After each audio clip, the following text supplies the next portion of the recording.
Hello students, welcome to English class. So we'll come to the second unit. The name of the unit is Bonds of Love. So there is a picture given. Look at this picture. What do you see there? You see the earth. Also, what do you see? You can see a number of people there. What are they doing? What are these people doing? They are holding their hands together and standing around the earth, or holding the earth, standing together hand in hand. They are standing hand in hand, or they are trying to, we can say, protect this earth. What does it show? I think this is to show that the people should stand united. If they have the feeling that this world, this earth is our home, and all the people of this earth are our brothers and sisters, we will live like a single family. And we know that the members of the family love one another, they help one another, and they are ready to do anything for the welfare of the family. There will be no hatred, there will be no dislike, there will be no competition. Each one will be working for the welfare of the family. So the people should stand united. They should think that it is each one's duty to protect our fellow beings. So also you can see two white doves here. So this white dove is a symbol of, as we have learned, as we know, white dove is the symbol of peace. So what may be the idea? The name of the unit, as we have seen, Bonds of Love. So these people standing together, holding hand in hand, they are showing their love towards their fellow beings. They are standing together for peace, and if all the people think like that, there will be peace in this world. There will be no sort of problems here. There will be no attacks. There will be no killing. So what is needed is love, bonds of love.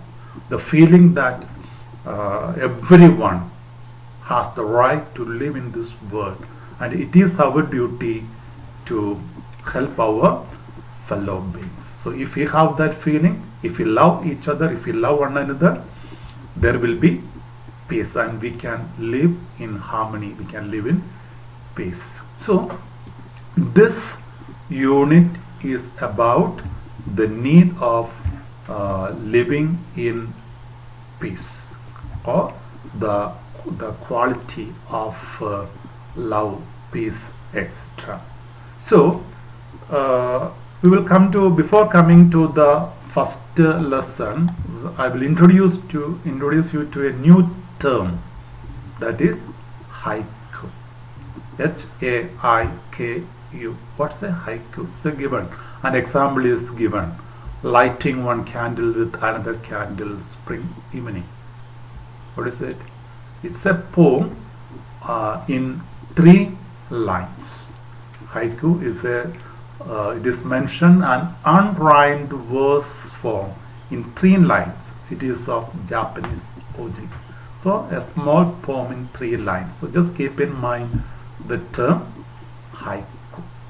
Okay, so the first lesson of this unit is maternity. That's the name of the lesson, maternity. So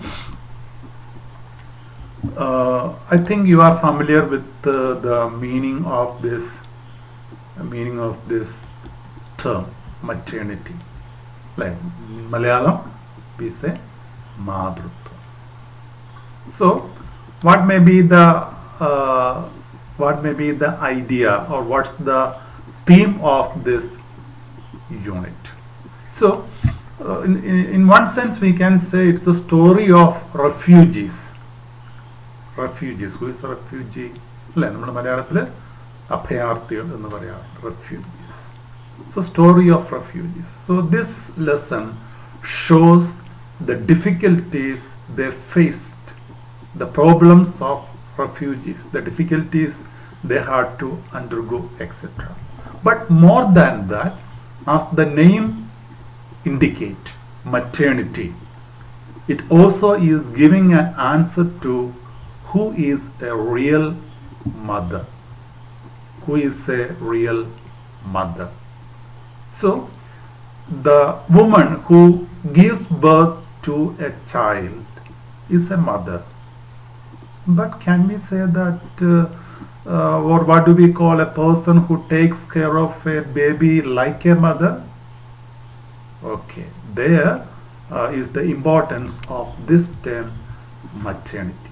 Okay, so we will come to the story and we'll see what's the idea, or what does the writer, what does the author try to convey here. So the main characters, some of the main characters, I think in the story, the main character, one of the main characters is a boy named Mikali. It's the central character of the story. A 14-year-old boy, no doubt a refugee, Mikali. And then his baby brother, very small baby. And then a Chinaman and his wife. And in addition to, there is a reference to a number of other characters also, but these are the main characters. The central character is a boy named Mikali, a refugee. He struggled to take care of his baby brother. That's the main idea of this story. So this refugees, Mikali, his brother, and a number of other refugees, they were in Marseilles, a seaport in southeast France, Marseilles.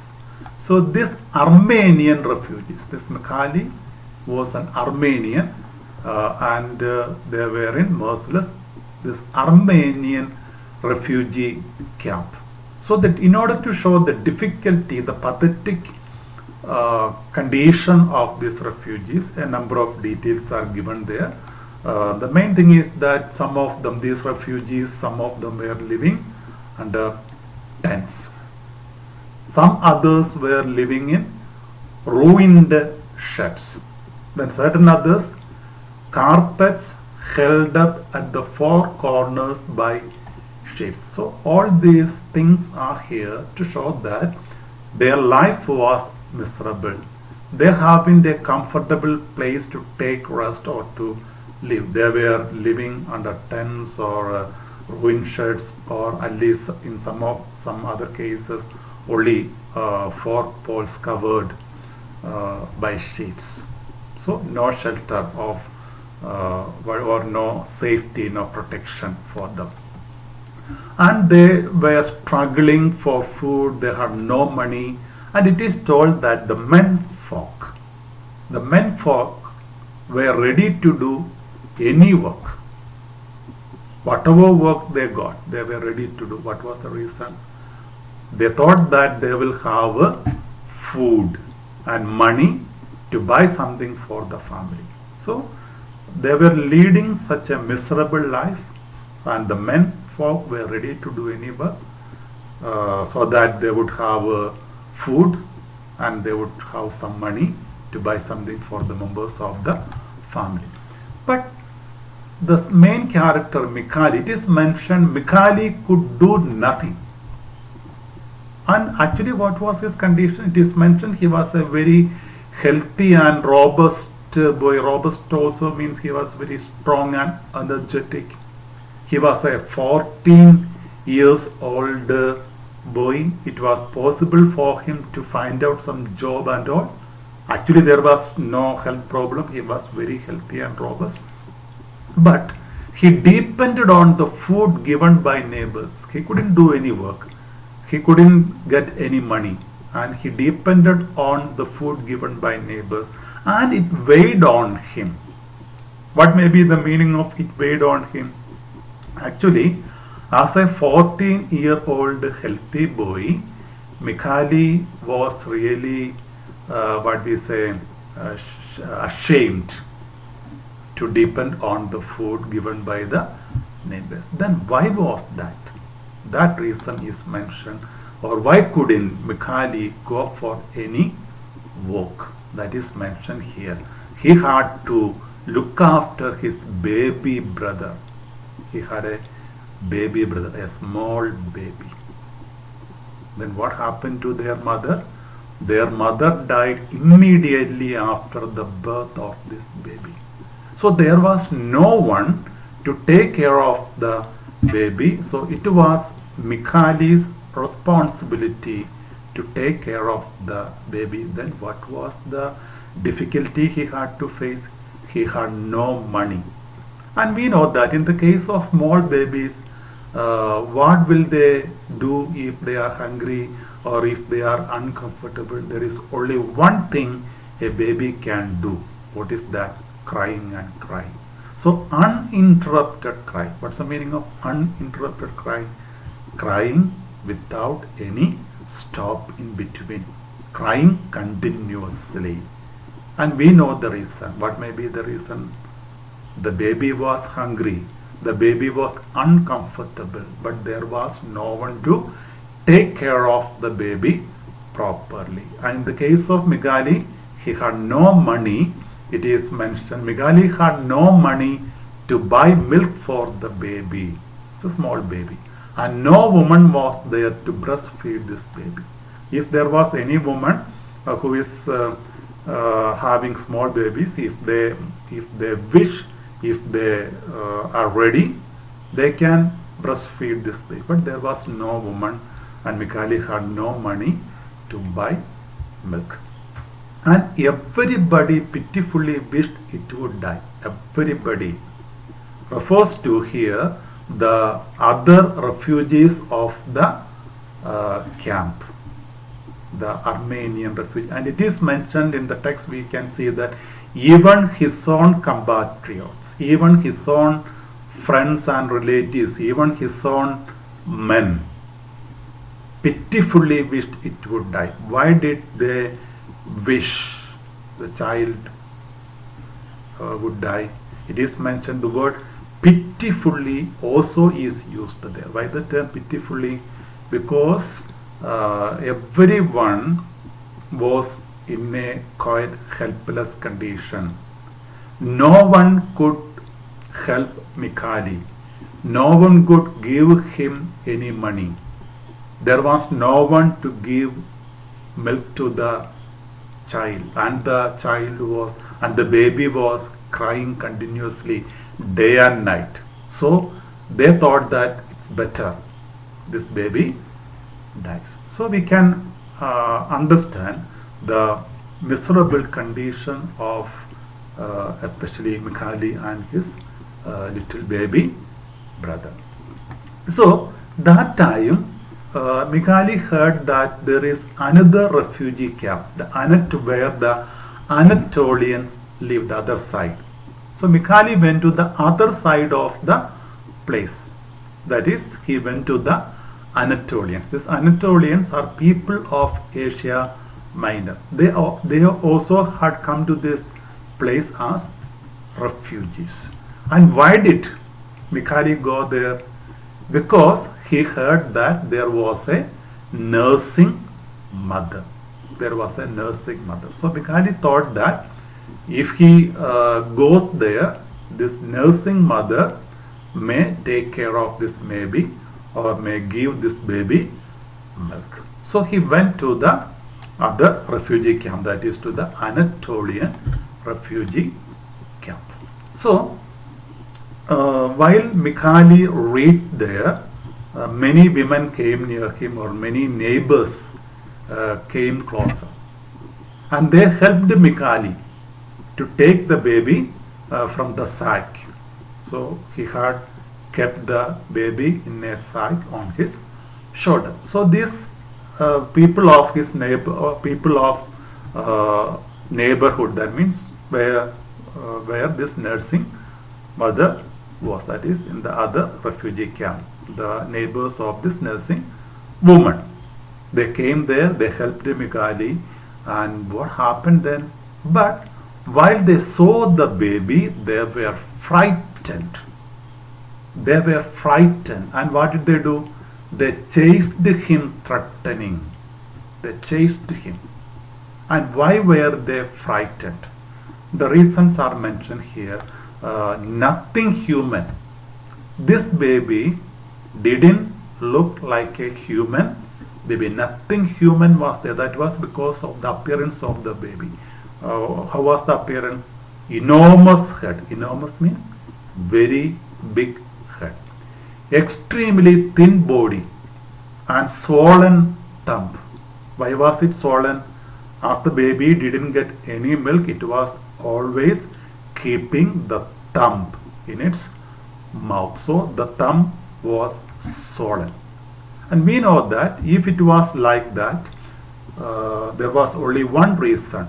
The baby hadn't any milk. So it had such a strange appearance.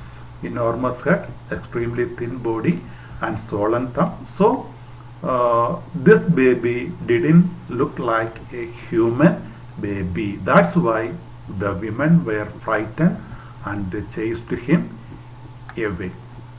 So there also, the other refugee camp also, Mikali didn't get any help. So Mikali was quite helpless. Nothing to be done.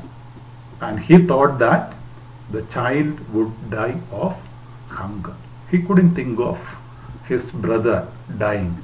But he was quite helpless to give the baby any food. And he himself hadn't any food for a number of days. He was not thinking of that. He was trying to find out any means to give food to his little baby brother. But there was no one to support him. So he sat down helplessly and crying desperately. Despair. He was filled with disappointment. He thought that the baby would die. He had to see the death of his own brother. Then, and while he was sitting there crying, a man stood before him. Who was that? It was a Chinaman.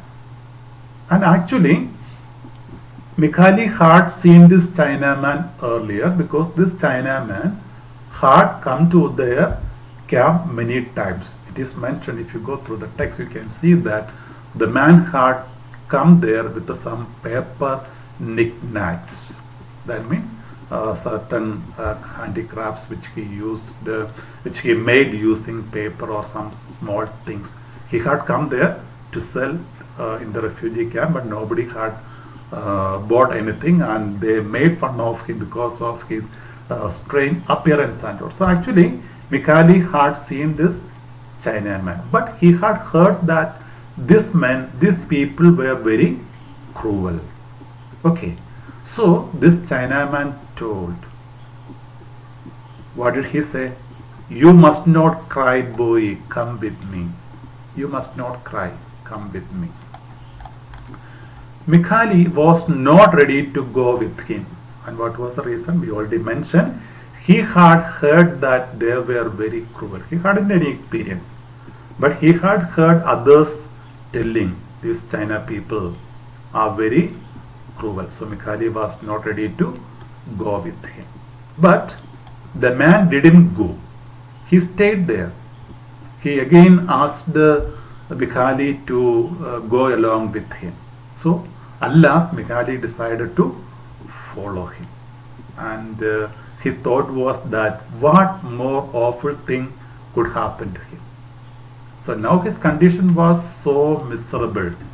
It was very sure that they would die of hunger. So there is nothing worse than that. So he thought that what more awful thing could happen to him. So he decided to go with the Chinaman. Mikhali was very weak. He stumbled and fell with the child. He couldn't even walk properly. He couldn't walk because he was so tired, without food, without rest and all these things. So what did the Chinaman do? The Chinaman took the baby in his arms. So what do you think about this Chinaman? Do you think that he is very cruel? No. He was not so cruel. That's what we feel. So we'll see what happened to him. So the Chinaman took the baby in his arms. So they were walking, and after a long time, they stood before a wooden cabin, and the man clapped his hand. Clapped his hands.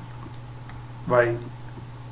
It was a sign for his wife to open the door. A woman came and opened the door. Who was that? Who was this woman? This Chinaman's wife. And this man told that, okay, come inside. This is my wife. So Mikhali went inside. And there was a beautiful chubby baby. Whose baby? This Chinaman's and his wife. There he could see, Mikhali could see a very beautiful baby there. The Chinaman asked his wife to sit on a straw mat and placed the baby on her lap. So while they entered the room, the Chinaman asked his wife to sit on a straw mat, and he placed the baby, that is Mikhali's baby brother, on her lap. And while she saw the baby, she cried. But we know, while Mikhali went to the nursing mother, there the woman cried in fear. But here, this Chinaman's wife, that woman, cried. That was not in fear. That was a cry of immense pity. While she saw the pitiable condition of this baby, she was moved. She felt pity. That's why she cried. She pressed the baby to her breast and gave it milk. She didn't frighten him. She didn't threaten him away. She didn't ask him to go away. She was ready to give milk to this baby. Okay, so that's the story of maternity. Okay, so as we have mentioned, we get the details of the difficulties the refugees were undergoing, mainly through the central character Mikhali. He struggled to look after his baby brother, and also the attitude of different people towards him, and the person whom he hated, this Chinaman, was the one who finally helped Mikhali and his brother. Okay, so as the title indicates, maternity. Who was a mother to this baby brother? No doubt. Mikhali was like a mother. He was taking care of the baby, or he was doing everything to protect this baby. And what about the Chinaman? Or what about his wife? They all were like a mother to the child. So, dear children, if we are ready to understand the difficulties of others, and if we are ready to help them, we can live in peace and harmony. So what is needed is we should love each other. We should be ready to help the needy people. We should understand that they are also our own fellow beings. If we have something, we should be ready to share it with others. Then this world will become a happy and peaceful world. That's the idea of this story, maternity. So we have gone through the main ideas of the story, and now what you have to do is read the story many times. Okay, it's a lengthy one. So read the story many times and complete the side questions also, and the rest we will continue tomorrow. Okay, thank you. We will stop for today.